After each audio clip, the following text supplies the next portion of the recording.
Everyone, स्वागत है आप सभी के इस वीडियो में। तो आज की इस वीडियो में आपको बताऊंगा कि how to prepare for competitive exams. ठीक है, तो जो भी कॉम्पिटिटिव एग्जाम होती है, जो गवर्नमेंट जॉब के एग्ज़ाम होते हैं, उसकी आपको तैयारी कैसे करनी है इसके बारे में आपको बताऊंगा। क्योंकि बहुत सारे जो इस चैनल के जो व्यूवर्स हैं, बहुत लोग सील और डीआरडीओ और अदर एग्ज़ाम्स की तैयारी कर रहे हैं, तो ये वीडियो आप सब लोग के लिए है। ठीक है, देखिए मेटलर्जी में जनरली क्या है कि प्राइवेट जॉब बहुत ज़्यादा है। जनरली जितने भी पॉलिटेक्निक है या फिर बीटेक कॉलेज है, वहाँ पे जनरली प्लेसमेंट बहुत अच्छा हो जाता है। ठीक है, लेकिन तब भी क्या होता है, हम गवर्नमेंट ऑर्गेनाइजेशन में काम करना चाहते हैं क्योंकि वहाँ पे वर्कलोड कम है। ठीक है, माहौल भी, वर्किंग एनवायरनमेंट बहुत अच्छा होता है, सैलरी अच्छा होता है। ठीक है, सेटलमेंट बहुत अच्छा है, मतलब आपकी जॉब सिक्योरिटी है। इसलिए हम चाहते हैं कि हमारी जॉब गवर्नमेंट ऑर्गेनाइजेशन में लग जाए। ठीक है, तो बहुत लोग ये सब सोच के, कई लोग तो ऐसे भी हैं जो जॉब भी कर रहे हैं, प्राइवेट जॉब और तैयारी कर रहे हैं। बहुत सारे लोग ऐसे हैं जो जॉब कर रहे हैं और उसके जॉब के साथ साथ तैयारी कर रहे हैं। ठीक है, कुछ लोग ऐसे भी हो सकते हैं जो अपना फुल टाइम इसका प्रिपरेशन कर रहे हो। ठीक है, लेकिन उससे मायने नहीं रखता फुल टाइम प्रिपरेशन कर रहे हो या आप जॉब करते हो प्रिपरेशन कर रहे हो। मेन आपको क्या है कि कॉम्पिटिटिव एग्ज़ाम आपको देना है और उसको क्लियर करना है। ठीक है, तो कंपटीशन सबके लिए सेम होता है। तो सबसे पहले इसमें मेरा एडवाइस होगा, कॉम्पिटिटिव एग्ज़ाम की तैयारी के लिए सबसे पहले आपको क्या कर लेना है ना, आपको एनालाइज कर लेना है सिलेबस को। ठीक है, सबसे पहले क्या करना है, एनालाइज करना है आपके सिलेबस को। ठीक है, और दूसरा प्रीवियस ईयर क्वेश्चन पेपर को। ठीक है, सिलेबस को देख लेना है कि क्या पूछा जाता है, टेक्निकल है, नॉन टेक्निकल है। ठीक है, तो नॉन टेक्निकल में क्या क्या चीज़ें पूछी जाती है, कौन कौन से सेक्शन होते हैं, अलग अलग सेक्शन होते हैं, जैसे एप्टीट्यूड है, रीजनिंग है, इंग्लिश है, जीके है। ठीक है, क्या क्या पूछा जाता है वो आपको सिलेबस की एनालाइज कर लेना है। टेक्निकल सेक्शन में है ना, टेक्निकल सेक्शन में क्या पूछा जाता है और मार्किंग का स्कीम क्या है ना, मतलब 50-50 है। कई जगह ऐसा रहता है कि 50 टेक्निकल 50 नॉन टेक्निकल के एग्ज़ाम में ऐसे भी रहते हैं जहाँ पे 80-20 का भी रेशियो रहता है। ठीक है, तो इसका आपको ख्याल रखना है। और तैयारी करते समय मेन ये है कि सब पोर्शन बहुत ज़रूरी होता है, चाहे वो टेक्निकल हो चाहे नॉन टेक्निकल हो। ठीक है, तो सबको हमें बराबर टाइम देके तैयारी करना है। दूसरा क्या है, क्वेश्चन पेपर आपको देख लेना है, एक बार एनालाइज करना है प्रीवियस ईयर के क्वेश्चन पेपर। ठीक है, प्रीवियस ईयर के क्वेश्चन पेपर से आपको क्या क्या चीज़ समझ में आ जाती है कि किस सेक्शन से जनरली क्वेश्चन पूछे जाते हैं, कौन सा टॉपिक ज़्यादा इंपॉर्टेंट है ना, और किस तरीके से क्वेश्चन पूछा जाता है। ठीक है, चाहे वो टेक्निकल हो या नॉन टेक्निकल हो। अब देखो कई एग्ज़ाम ऐसे होते हैं जैसे डीआरडीओ वगैरह है, तो उसके क्वेश्चन पेपर जनरली हमको उतना अवेलेबल नहीं है। ठीक है, तो आप उसका कंपेरिजन जो सेल का जो एग्ज़ाम होता है ना, वहाँ से कर सकते हो। जो सेल में जो टेक्निकल में जो क्वेश्चंस आते हैं, ठीक है, उसी तरीके से सिमिलर क्वेश्चन आते हैं मेटलर्जी में। बहुत ज़्यादा डिफरेंस होता नहीं है मेटलर्जी में क्वेश्चंस का। ठीक है, उसी लेवल का क्वेश्चन आता है। और नॉन टेक्निकल के बारे में अगर बोलोगे तो जितने भी रेलवे वगैरह है, जो एसएससी वगैरह है, उसमें जो नॉन टेक्निकल क्वेश्चन आते हैं ना, उसी लेवल का लगभग लगभग क्वेश्चन आपका सेल में भी आते हैं। ठीक है, तो सबसे पहले एनालाइज कर लेना है आपको सिलेबस को और क्वेश्चन पेपर को। समझ लेना है कि क्या पैटर्न है क्वेश्चन का, कहाँ से पूछा जाता है ज़्यादा, कहाँ से कम पूछा जाता है। तो टेक्निकल सेक्शन के लिए ऑलरेडी मैंने 3 वीडियो ऑलरेडी बना के रखे हैं इंपॉर्टेंट टॉपिक्स करके। ठीक है, important topics for sale DRDO वगैरह करके, वहाँ पे मेटलर्जी के जो भी इंपॉर्टेंट टॉपिक है ना, सब्जेक्ट वाइज मैंने पूरे बताए हैं कि कहाँ से क्वेश्चन जनरली पूछे जाते हैं। ठीक है, एक तो हम आपने क्या कर लिया, एनालाइज, है ना। अब दूसरी बात आती है कि प्रिपरेशन की। ठीक है, अब आपको क्या देना है, एनालाइज आपने कर लिया, दूसरा आपको क्या करना है, प्रिपेयर करना है कॉम्पिटिटिव एग्ज़ाम का। ठीक है, तो जो प्रिपरेशन आप करोगे ना, वो पूरी ईमानदारी से करना है। ठीक है, कई बार क्या होता है, हम अपने आप को बेवकूफ़ बना रहे होते हैं। जैसे किसी टॉपिक को हमने पढ़ लिया, ठीक है, तो हमने थोड़ा सा पढ़ा और हमको लगने लगा कि नहीं, मुझे इस टॉपिक के बारे में पूरी जानकारी है, मैं तो अब एक्सपर्ट हो गया हूँ। लेकिन ऐसा होता नहीं है। ठीक है, हम थोड़ा सा पढ़ के हम समझते हैं कि हमको तो सब आ चुका है, ऐसा नहीं है। पूरी हॉनेस्टी के साथ जिस टॉपिक को पढ़ रहे हो, है ना, उस टॉपिक को पूरा कॉन्सेप्ट के साथ क्लियर करना है। उसके बाद उससे रिलेटेड क्वेश्चंस देखने हैं, है ना, वो आप क्वेश्चंस के आंसर दे पा रहे हो कि नहीं दे पा रहे हो, सब्जेक्टिव क्वेश्चन के आंसर, उसके बाद ऑब्जेक्टिव क्वेश्चन के आंसर आप दे पा रहे हो कि नहीं, वो आपको देखना है। अगर नहीं दे पा रहे हो आंसर, तो आपको वो टॉपिक वापस से पढ़ना है। ठीक है, जब तक पूरी तरीके से कॉन्सेप्ट क्लियर नहीं हो जाता, तब तक जो है किसी भी टॉपिक को आपको छोड़ना नहीं है। ठीक है, ये एक सजेशन हो गया। दूसरा है, जब भी आप पढ़ने बैठते हो दिन में, तो कभी भी एक से ज़्यादा सब्जेक्ट को एक साथ आपको नहीं पढ़ना है ना। सब्जेक्ट क्या, मान लीजिए कोई आप टॉपिक पढ़ रहे हो, है ना, जैसे मेटलर्जी में कोई टॉपिक पढ़ रहे हो, जैसे ब्लास्ट फर्नेस के बारे में पढ़ रहे हो। ठीक है, तो एक ही दिन में ऐसा नहीं कि आप ब्लास्ट फर्नेस के बारे में भी पढ़ रहे हो, फिर स्टील मेकिंग के बारे में भी पढ़ रहे हो, फिर उसके बाद नॉन फेरस के बारे में भी पढ़ रहे हो। ऐसा नहीं, जो आप एक टॉपिक उठा रहे हो ना, उसको पहले कंप्लीट करो पूरा। क्योंकि क्या होता है ना, हमारा दिमाग जो है एक टॉपिक को लेके बैठता है। ठीक है, तो अपने दिमाग को उस टॉपिक को मतलब समझने में, ठीक है, उसको एनालाइज करने में, है ना, उस चीज़ों को स्टोर करने में समय लगता है। अगर आपने अभी ब्लास्ट फर्नेस पढ़ा, फिर आप नॉन फेरस एक्सट्रैक्टिव मेटलर्जी पढ़ने चले गए, तो ब्लास्ट फर्नेस में जो आपने कॉन्सेप्ट पढ़ा होगा ना, दिमाग उसको ग्रास्प कर नहीं पाया है, तब तक आपने टॉपिक चेंज कर लिया, ठीक है। तो इससे क्या होगा, दोनों में कन्फ्यूज़न रह जाएगा। तो इसका ध्यान रखना है, जो टॉपिक आप पढ़ रहे हो दिन में 1 से 2 टॉपिक ही पढ़ो और उसको पहले कॉन्सेप्ट को क्लियर करो, ठीक है ना। और दूसरा क्या है, नोट्स बनाओ। आप जब भी आप पढ़ रहे हो, जो भी टॉपिक आप पढ़ रहे हो, ठीक है, चाहे टेक्निकल के हो या नॉन टेक्निकल सेक्शन के, जो भी टॉपिक पढ़ रहे हो उसका शॉर्ट में आप नोट्स बनाना चालू कर दो अपने लैंग्वेज में। इंग्लिश में नहीं आता तो हिंदी में, जैसे भी है एक शॉर्ट नोट बनाना चालू कर दे, बुक ले लो, क्योंकि एक बार जो आप नोट्स बनाओगे, है ना, वो हर बार एग्जाम में काम आएगा। क्योंकि अब देखो, बार बार तैयारी तो करोगे नहीं, है ना। आप ये नहीं चाहोगे कि भाई जो टॉपिक आप पढ़ चुके हो उसको दोबारा से मुझे पूरा रिवाइज फिर से करना पड़े, ठीक है। तो आप बड़ी आसानी से रिवाइज कर सको आगे आने वाले एग्जाम के लिए। उसके लिए आप शॉर्ट में नोट्स बनाते रहो, अलग से कॉपी लेके सब्जेक्ट वाइज जो भी है आप नोट्स तैयार करते रहो, ठीक है। क्योंकि जब आपको रिवीजन की ज़रूरत पड़ेगी ना, तो आपको बहुत जल्दी से रिवीजन हो जाएगा। क्योंकि बुक में अगर आप रिवाइज करने जाओगे तो बुक में लंबी चौड़ी चीज़ें लिखी होगी, हो नहीं पाएगा रिवाइज, ठीक है।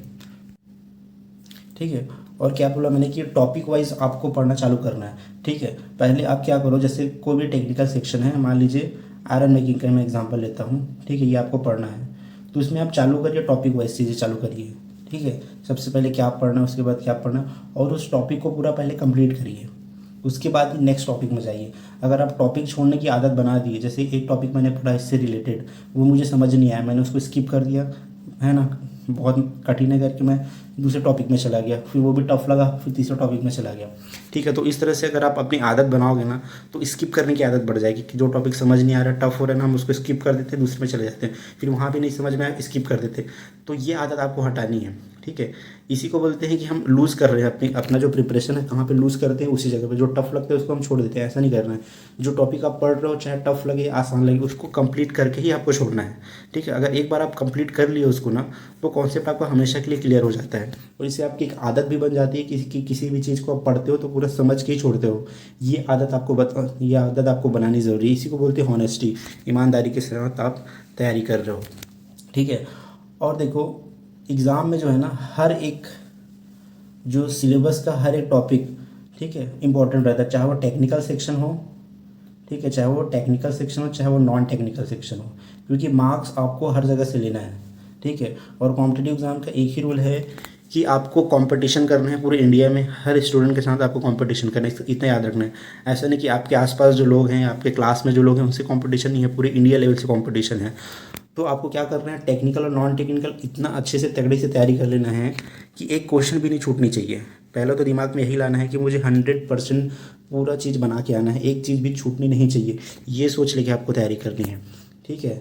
तो टेक्निकल और नॉन टेक्निकल बराबर से दोनों को समय देना है, ठीक है। अगर आप जॉब कर रहे हो, टाइम की कमी है, तो आपको टाइम निकालना पड़ेगा, ठीक है। आपको अपनी प्रायोरिटी सेट करनी पड़ेगी। आप जॉब से आने के बाद आपका टाइम कहाँ लगाते हो, उसको आपको देखना पड़ेगा।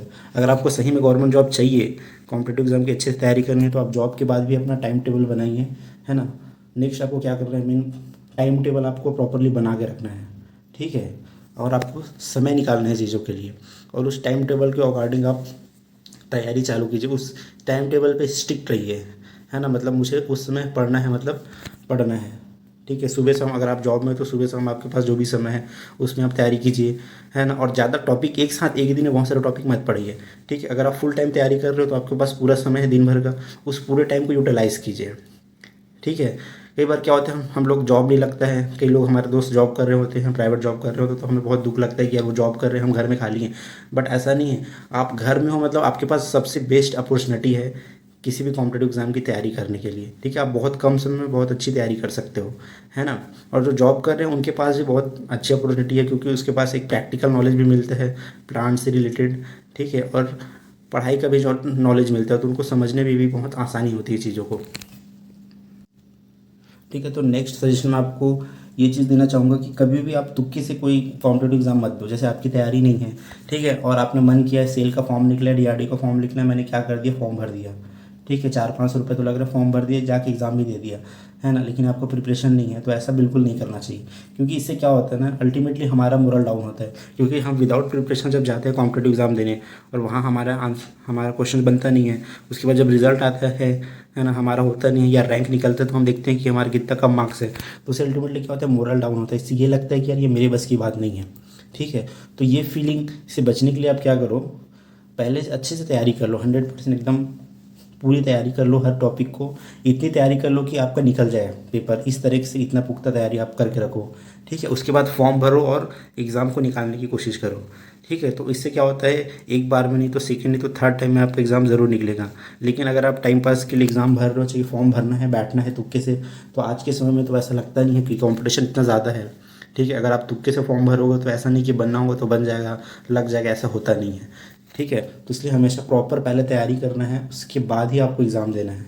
ठीक है, हाँ, अगर किसी चीज़ का क्वेश्चन पेपर नहीं मिलता है, अवेलेबल नहीं है, तो उस केस में आप देखने के लिए एग्ज़ाम दे सकते हो, जैसे DRDO वगैरह का नहीं मिलता है। लेकिन तब भी उस एग्ज़ाम की पूरी तैयारी के साथ आप जाओ, क्योंकि पूरी तैयारी के साथ जब आप जाओगे ना, तभी आप समझ पाते हो कि क्वेश्चन कितना टफ था, कितना इजी था, लेवल क्या था। क्योंकि आप अगर पढ़े रहोगे तभी आपको समझ में आएगा ना कि क्या लेवल है और मुझे किस लेवल की तैयारी आपको रखनी है। ठीक है, तो ये सब हो गया प्रिपरेशन से रिलेटेड कुछ टिप्स, है ना। अब मैं आपको बताता हूँ कि जब एग्ज़ाम चल रहा होता है, जब आप एग्ज़ाम में जाओगे, अभी कुछ दिन बाद भी एग्ज़ाम है ना, राउरकेला स्टील प्लांट का 27 तारीख को एग्ज़ाम है, कुछ दिन बाद ही। तो आपको जो एग्ज़ाम हॉल में क्या क्या चीज़ों का ध्यान रखना है, एक तो जब आप एग्ज़ाम हॉल में जाओगे ना, तो एकदम शांत माइंड से जाना, एकदम काम हो के। ठीक है, बहुत शांति के साथ। कभी भी ये ना सोचें कि जब आप एग्ज़ाम देने जा रहे हो कि ये तो मेरे लाइफ और डेथ का सवाल है, ऐसा नहीं, मतलब लग जाएगा तो बहुत बड़ी चीज़ हो जाएगी, नहीं लगेगा तो बहुत मुश्किल हो जाएगा, मैंने इतनी तैयारी किया है, इतना ये चीज़ नहीं लाना कभी मन में। इससे क्या होता है, नर्वसनेस आता है ना। ये चीज़ सोच के जाना कि मैंने जितनी तैयारी करनी थी कर लिया, अब जो होगा वो देखा जाएगा एग्ज़ाम में। ठीक है, तो एकदम शांत मन से वहाँ जाके बैठना है, ना बहुत ज़्यादा एक्साइट होना है, ना बहुत ज़्यादा दुखी होना है। ठीक है, जब क्वेश्चन पेपर मिले तो कई बार क्या होता है, हम क्वेश्चंस देखते हैं, कई बार ऐसा लगता है हमसे तो सारा क्वेश्चन बन जाएगा। ठीक है, तो हम इतने एक्साइटेड हो जाते हैं कि मतलब इतनी जल्दबाजी करते हैं आंसर बनाने में, कई बार गलत टिक हो जाता है। ठीक है, जल्दबाजी में गलत टिक हो जाता है ना, एक्साइटमेंट के कारण आंसर बिगड़ जाते हैं। 2-3 क्वेश्चन तो कई बार एक्साइटमेंट में ही या जल्दबाजी में गलत हो जाता है। अब ये 2-3 क्वेश्चन कई बार बहुत भारी भी पड़ जाता है। ठीक है, और या फिर कई बार ऐसा भी सिचुएशन आता है कि जब हम क्वेश्चन पेपर को देखते हो तो हमसे कुछ बन नहीं रहा होता है, तो उसी समय दिमाग में ये ख्याल ये आ जाता है कि अब हमसे तो बनने वाला है नहीं, कोई मतलब नहीं है एग्ज़ाम देके। ठीक है, ये एग्ज़ाम तो गया। तो ये भी नहीं सोचना है। ठीक है, कि क्वेश्चन अच्छा आया तो एकदम एक्साइट नहीं होना है, क्वेश्चन थोड़ा ख़राब आ गया, क्वेश्चन पेपर थोड़ा, है ना, क्वेश्चन टफ आ गया, आपसे बन नहीं रहा, तो भी डीमोरलाइज नहीं होना है। क्योंकि अगर इजी आ रहा है तो सबके लिए इजी है, और टफ है तो सबके लिए टफ है। ठीक है, एकदम शांति के साथ देना है, ये नहीं सोचना है कि मेरा लगेगा नहीं लगेगा, बस आपका जो काम है अच्छे से बना के आना है, वो आपको करना है, बस यही माइंड सेट के साथ आपको वहाँ पे बैठे रहना है। ठीक है, बैठ के आंसर आपको देना है। नेक्स्ट आपका क्या है, जब आप बनाना चालू करोगे ना एग्ज़ाम हॉल में, तो जो क्वेश्चन पहले बन जाता है, जो इजी क्वेश्चन है, जो आपसे जल्दी बन जाते हैं, उसको पहले बना लो। जितने भी इजी क्वेश्चन है ना, जिसको आपको देख के ही समझ में आ रहा है कि ये आंसर है, जनरली टेक्निकल क्वेश्चन का यही होता है, देख के हमको समझ में आ जाता है कि हाँ ये आंसर है। तो इजी क्वेश्चन को पहले आप बना लो अच्छे से, जितना जल्दी हो सके इजी क्वेश्चन को आप बना लो। ठीक है, पहले टफ़ क्वेश्चन पे मत जाओ, क्योंकि टफ़ क्वेश्चन बनाने के चक्कर में रहोगे तो क्या होगा, जो टाइम पूरा चला जाएगा टफ़ क्वेश्चन बनाने में, है ना, और जिस क्वेश्चन के आप आंसर जानते भी रहोगे ना, उसके लिए फिर आपके लिए टाइम बचता नहीं है। तो जितने भी इजी क्वेश्चन है पहले उसको बना लो। ठीक है, उसके बाद थोड़े से टफ क्वेश्चन में जाओ, थोड़ा सा जिसके लिए आपको सोचने की ज़रूरत पड़ती है उसको बनाओ। फिर उसके बाद सबसे ज़्यादा जो टफ क्वेश्चन है उस पर जाओ। सबसे पहले इजी बनाओ, उसके बाद थोड़ा सा जो टफ है उसको बनाओ, फिर उसके बाद लास्ट में जो सबसे ज़्यादा टफ है, जो सबसे ज़्यादा टाइम टेकिंग है, उसको आप बनाओ। ठीक है, इसलिए टेक्निकल सेक्शन का हमें आंसर पहले जल्दी कर लेना चाहिए। ठीक है, क्योंकि टेक्निकल सेक्शन के क्वेश्चन ऐसे रहते हैं जो एक बार देख के समझ में आ जाता है कि ये बनने वाला है कि नहीं बनने वाला है। ठीक है, उसके बाद जो एप्टीट्यूड रीजनिंग है उस पर आप आइए, है ना। अब इसी में नेक्स्ट आपको क्या क्या चीज़ का ध्यान रखना है, एक तो नेगेटिव मार्किंग का भी ध्यान रखना है कि नेगेटिव मार्किंग है कि नहीं है। ठीक है, अगर नेगेटिव मार्किंग है तो थोड़ा सा देख के हमको टिक करना होता है। अब ऐसा भी नहीं है, देखो नेगेटिव मार्किंग के दो एस्पेक्ट होते हैं। कई लोग ऐसे होते हैं कि नेगेटिव मार्किंग है करके जो आते रहते हैं उसको भी छोड़ के चले जाते हैं, नेगेटिव मार्किंग है ना। कई लोग ऐसे हैं कि कुछ भी तुक्का मार देते हैं, नेगेटिव मार्किंग वो गलत हो जाता है। ठीक है, नहीं ऐसा नहीं करना, दोनों चीज़ नहीं करना, हमें एक बीच का रास्ता निकालना है। नेगेटिव मार्किंग है करके हमको क्वेश्चन भी छोड़ के नहीं आना है एकदम ज़्यादा। जिस क्वेश्चन पे आपको लग रहा है थोड़ा सा भी कि नहीं ये आंसर सही हो सकता है, ठीक है, मतलब कोई टेक्निकल क्वेश्चन है उसमें आपने कहीं से कॉन्सेप्ट को मैच किया और कॉन्सेप्ट से आपको लग रहा है कि हाँ ये आंसर हो सकता है, तो उस क्वेश्चन में अगर आप 60-70% भी अगर आप श्योर होना कि आंसर हो सकता है तो आप ज़रूर टिक लगाइए। ठीक है, क्योंकि क्या होता है कई बार हम छोड़ने के चक्कर में इतने सारे क्वेश्चन छोड़ देते हैं कि वो पॉसिबिलिटी बन ही नहीं पाती कि हम उतने मार्क्स ला पाए, क्योंकि हम पूरा क्वेश्चन छोड़ के आ चुके हैं। तो है ना, अगर छोड़ गया होगा तो कोई भी फ़ायदा भी नहीं होगा। ठीक है, तो अगर आप 60-70% श्योर हो कि हाँ इसका आंसर ये हो सकता है, तो आप ज़रूर उसको टिक करिए। ठीक है, और जो बिल्कुल भी नहीं पता जिसका आंसर आपको, उसको आप पूरा छोड़ दीजिए। ठीक है, अगर उसमें नेगेटिव मार्किंग है तो। ठीक है, अब नेक्स्ट आपको क्या करना है, टाइम मैनेजमेंट बहुत इंपॉर्टेंट है, क्योंकि मेन तो है टाइम का ही खेल होता है कॉम्पिटिटिव एग्ज़ाम में। ठीक है, आंसर तो सबका बन ही जाता है, जैसे एप्टीट्यूड का आंसर आप बना लोगे, लेकिन जो तैयारी करके जाते हैं वो कम समय बना लेते हैं, और जो तैयारी नहीं करके जाते हैं उसको ज़्यादा समय लगता है। ठीक है, तो टाइम मैनेजमेंट करना ज़रूरी है, इसलिए ईजी क्वेश्चन को आपको पहले बना के रखना है। ठीक है, और एग्ज़ाम से पहले भी आपको पूरा नींद लेके जाना है, एग्ज़ाम के समय पूरा खाना खा के, है ना, खाना खा के जाना है, प्रॉपर नींद लेके जाना है। एक दिन पहले ऐसा नहीं कि एक रात आप पूरी मतलब पढ़ाई कर ही रहे हैं, अगले दिन हमें नींद आ रही है, हम चले गए एग्ज़ाम देने, है ना, उसमें क्या है, दिमाग सही तरीके से काम नहीं करता है ना। तो प्रॉपर एकदम कूल माइंड से जाना है। ठीक है, कभी भी कॉम्पिटिटिव एग्ज़ाम की इवेंट को आप तैयारी तो ऐसी करो जैसे मतलब सब कुछ भूल के तैयारी करो कि नहीं मुझे लगाना ही है, लेकिन एग्ज़ाम के दिन ऐसा नहीं सोचना है कि यार ये नहीं लगा मतलब बहुत बड़ी चीज़ हो जाएगी, ऐसा नहीं है। उसको नॉर्मल इवेंट की तरह लो, नॉर्मल एग्ज़ाम की तरह लो, और नॉर्मल एग्ज़ाम की तरह बनाओ। ठीक है, तो ये सारी चीज़ें हैं। ठीक है, तो ये था मेरा सजेशन आपके कॉम्पिटिटिव एग्ज़ाम की तैयारी के लिए। अगर आपको और भी कुछ पूछना है ना, तो आप कमेंट सेक्शन में मुझे पूछ सकते हो, कोई भी डाउट है ना, ज़रूर मैं उसका आंसर दूंगा। Okay, so thank you so much and God bless you all.